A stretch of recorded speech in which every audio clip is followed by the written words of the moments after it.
என் பையனை அடித்துக் கொன்ற வழக்கில் என் பையன் திருடன் இல்லை என்று நீதிபதிகள்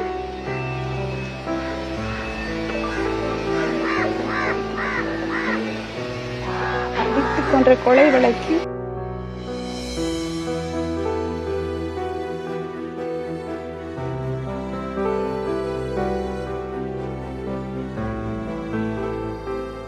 எல்லாருக்கும் வணக்கம்.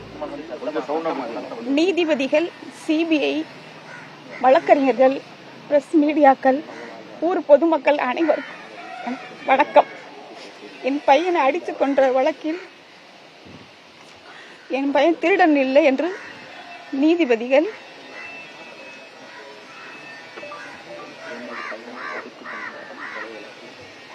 அடித்துக் கொன்ற கொலை வழக்கில் உத்தரவு போட்டிருக்காங்க. அது மனசுக்கு ரொம்ப சந்தோஷமா இருக்கு. இருந்தாலும் கூட என் மயம் போனதை தாங்க முடியாத வருத்தமும் இருக்கு. 11 மணிக்கு நடந்திருக்கு கோயில்ல. எனக்கு தெரியப்படுத்தவே இல்லை. 11 மணில இருந்து 2 மணிக்கு தான் ஸ்டேஷன்ல கூட்டி கொண்டு விட்டுருக்காங்க. வேர்த்தையெல்லாம் ஒரு காரணம் சொல்லி கூட்டி கொண்டு விட்டுருக்காங்க. ஏன் எனக்கு தெரியப்படுத்தல? வீட்டுக்கு என் மயம் இப்படி செஞ்சிருக்கேன் அப்படின்னு ஏன் எனக்கு தெரியப்படுத்தல? யாராலும் அடிச்சிருக்கான்னு சொல்றாங்க. எதுக்கு அடிச்சாங்க? யாருக்காக? எதுக்காக அடிச்சாங்க? என்ன காரணத்துக்காக என் மயம் செஞ்சதை பார்த்து அடிச்சாங்க? எனக்கு சொல்லியிருக்கணும்ல. சொல்லாம கூட்டி கொண்டு விட்டுட்டு எனக்கு தெரியவே தெரியும். 4:30 மணிக்கு தான் சொல்றாங்க. எனக்கு தெரியும் சொல்றாங்க இந்த மாதிரின்னு. எதுக்கு சொல்லாம கூட்டிட்டு விட்டாங்க? யார் எடுத்ததை பார்த்தது? இந்த நிக்கிதான்ற மேடம் பொய் புகார் கொடுத்திருக்காங்க. யார் சொல்லி கொடுத்தாங்க? பெரிய இடத்துல இருந்து உத்தரவு வந்துச்சு. நாங்க அதனால அந்த உத்தரவு மட்டும் செஞ்சோம் அப்படின்னு இந்த போலீஸ்காரங்க 5 பேர் சொல்றாங்க. அந்த 5 பேர் பெரிய இடங்கிறது யாரு அது எங்களுக்கு தெரியணும்.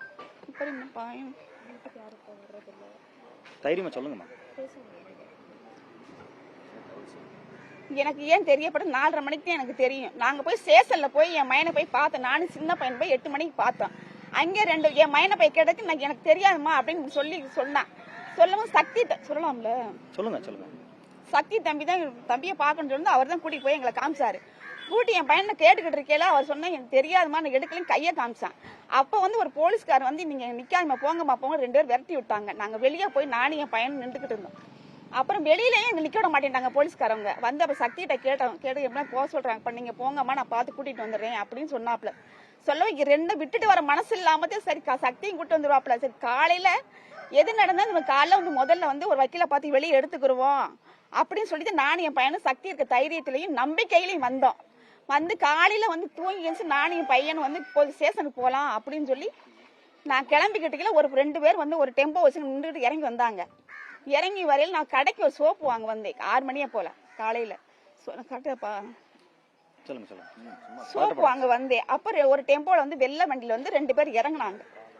இறங்கையில நான் பார்த்துட்டு வேகமா என்னை நோக்கிதான் வந்தாங்க. வரும் யாரும் தெரியல. சோப்புக்கார பிள்ளைகிட்ட கடைக்காரப்பிட்ட காசு குடிக்கல வந்தாங்க. வீடு எதுமான்னு கேட்டாங்க. இதுதான் சார் அப்படின்னு கேட்டேன். உன் மயன் என்ன பண்ணிருக்கான்னு தெரியுமாமா அப்படின்னு. என்ன சார் பண்ணிருக்கேன் சொன்னாங்க சார். இந்த மாதிரி எடுத்திருக்கேன்னு சொன்னாங்க சார் அப்படின்னு. வீட்டை வாமான்ட்டு கதவை திறக்க போனாங்க. நான் சொன்னேன் சார் இந்த பக்கம் சின்னவன் தூங்குறேன், இந்த பக்கம் கூட்டிட்டு லைட்டு போட போலாம் அப்படின்னு சொல்லிட்டு இன்னொரு கதவு இருக்கு. அத பக்கம் போக நீ ஏமா ஓடி போய் முதல்ல கதவை திறக்கிற?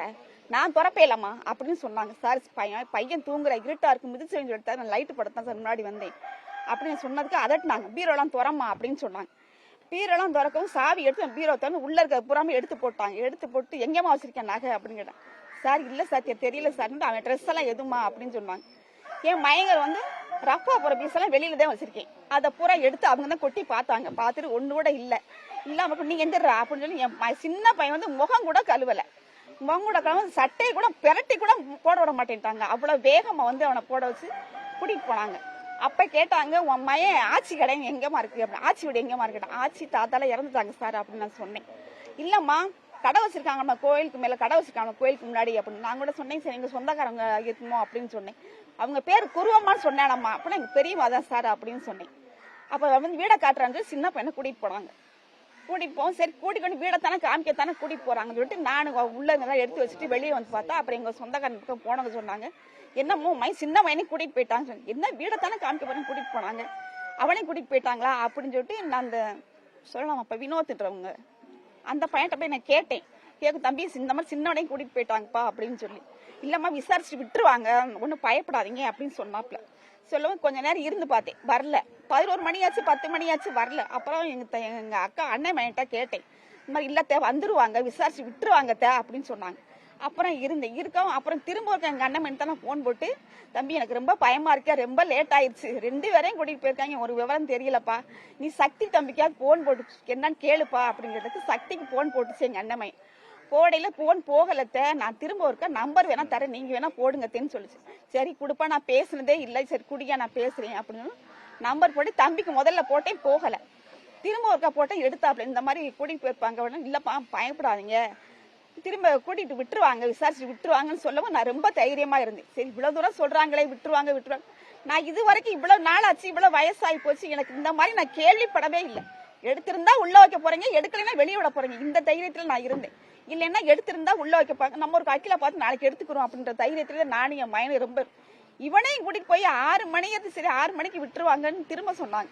சரி 2 பிள்ளைங்க நம்ம கோயிலுக்காரங்க தான், நம்ம சொந்த பந்தம் தானே, நம்பித்தான் நான் முக்கியமா இருந்தேன், நம்பி இருந்தேன்.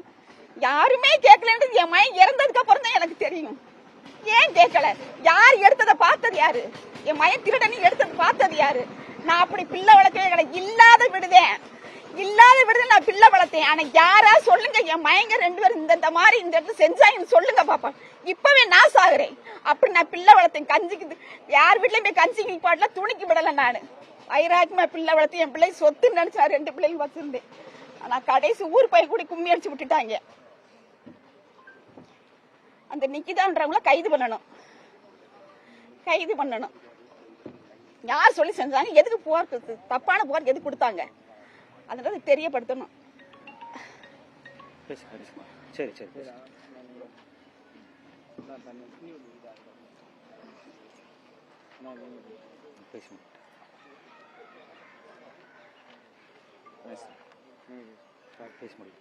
சொல்லுங்க, பேசுங்க. கோயிலுக்குள்ளேயே அடிச்சாங்க. எதுக்காக அடிச்சீங்க, எனக்கு அது முதல்ல தெரியணும். உரிமை போட்டு அடிச்சீங்கல்ல, அப்ப நீங்க அதை வச்சு நீ காப்பாத்திருக்க முன்னாடி எனக்கு சொல்லிருக்கணும். முதல்ல எனக்கு தான் முதல் தகவல் சொல்லிருக்கணும். வேர்த்த ஒரு காரணம், இந்த 2மே எனக்கு ரொம்ப கொள்ளுது. வேர்த்த ஒரு காரணம் சொல்லி என் மயில கொண்டு எதுக்கு நீ கொண்டு இங்க கூட்டி கொண்டு நீ விட்ட, அதுக்கு முதல் பதில் சொல்லணும். தெரியும் எனக்கு அது. சொல்லியா நிக்கிதா முதல் கைது பண்ணணும். அந்த 5 பேரும் வெளியே வரவே கூடாது தானே, வெளியே வரவே கூடாது. போது பையனால முடியல, நெஞ்சு வலிக்கு. சரி சரி நெஞ்சு வலிக்கு.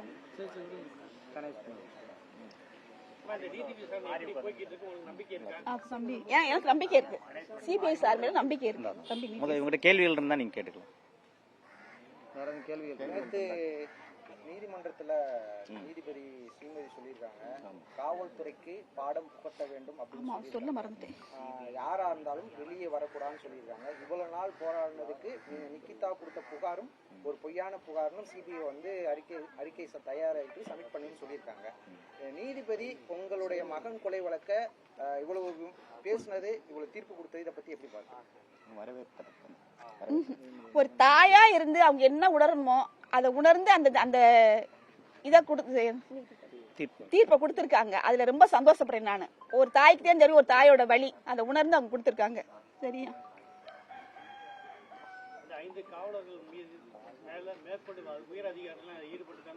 தம்பி இதெல்லாம் சொல்ல வேணாம். வெளியே வரக்கூடாது, யாரா இருந்தாலும் வரக்கூடாது. என் மயனுக்கு சிறு துளியில கூட தீங்கு நினைச்சவங்க வெளியே வரவே கூடாது, யாரா இருந்தாலும் சரி. மேற்கொண்டு விசாரிச்சு யாருன்னு பார்த்து மேற்கொண்டு உள்ள தள்ளணும்.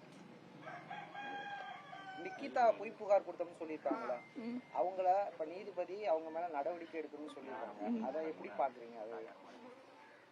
நடவடிக்கை எடுக்கணும் சொல்லியிருக்காங்க. பொய் புகார்னு உங்களுக்கு ஏற்கனவே தெரியுமா, இல்ல இப்பதான் உங்களுக்கு தெரியும்? பொய் புகார்னு எங்களுக்கு நேத்தான் தெரியும். அஜித் எடுத்திருக்க மாட்டேன்னு தெரியும். எனக்கு ஏற்கனவே என் பையன் எடுத்துக்க மாட்டேன், நான் நம்பளேன், முழுசா நம்புறேன். அந்த மாதிரி நான் பிள்ளை வளர்க்கவே கிடையாது, எடுத்துக்க மாட்டேன் ஆரம்பத்தில் நம்பினேன். ஆனா ஊர் மக்களுக்கும் உலகத்துக்கும் தெரியணும்ன்றதுக்காகத்தே இவ்வளவு நாள் இந்த இதுக்காக நாங்க காத்திருந்தோம். அது இப்ப தீர்ப்பாயிட்டு சொல்றது வேற, அதனாலதான் இவ்வளவு தூரத்துக்கு காத்திருந்தோம். அது இந்த உலகம் இந்த மாதிரி ரொம்ப நம்பிக்கையா இருக்கு, ரொம்ப திருப்தியா இருக்கு.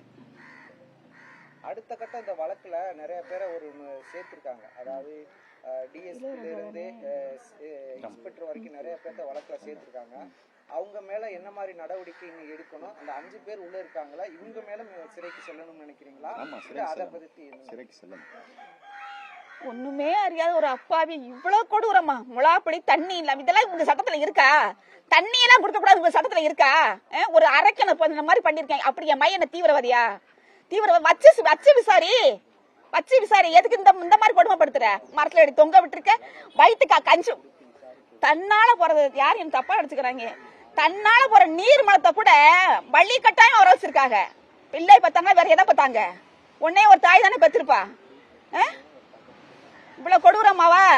என் மய குன்னி குறியே செத்துப்பேன். இனிமே எவன் முகத்துல முழிக்க கூடாதுன்னு அவன் உயிரை விட்டு போயிருப்பான். அவ்வளவு ஒரு கொடூரமா அவனை பண்ணிருக்கீங்க. எங்கெங்க கூட்டிட்டு போறது? கம்மா கடுவாலும் கூட்டிட்டு போறது? உன்னை ஒரு தாய் பெற்றிருப்பாங்க, நீ இந்த அக்கான்சோட பிறந்திருப்ப. மனுஷனுக்கு இறக்க குணம் வந்து 6 அறிவு உள்ளவன் தான் கொடுத்திருக்கேன். 5 அறிவுக்காரன் நீ வேலை பார்த்திருக்க. என் கொலை கொதிக்கிற மாதிரி யாராரு கொலை கொதிக்குமா? இதுல ஈடுபட்ட எவ்வளவு வெளியே வரக்கூடாது. எனக்கு அன்னைக்கு முழு விவரம் தெரியல என்னாடு. அதுக்கப்புறம் தான் தெரியுது இப்படி இப்படிலாம் நடந்துருக்கு. அதுக்கப்புறம் தான் தெரிஞ்சிச்சு. எனக்கு ஒண்ணுமே தெரியல. அதுக்கான நேரம் எங்களை கொடுக்கல. அது என்னன்னு விசாரிக்க கூட எங்களுக்கு நேரம் கொடுக்கல. வயிற்று கஞ்சி கூட வாங்கி கொடுத்தா அன்னைக்கு பட்னியா போட்டு கொண்டிருக்கீங்களா? நீங்களா மனுஷ பிறவியா பிறந்தீங்களா? சில விஷயங்கள்லாம் இருக்கு, முடியாது. காவல்துறையின் மனித உரிமை மீறல் பண்ணியிருக்கிறாங்க. இது காவல்துறை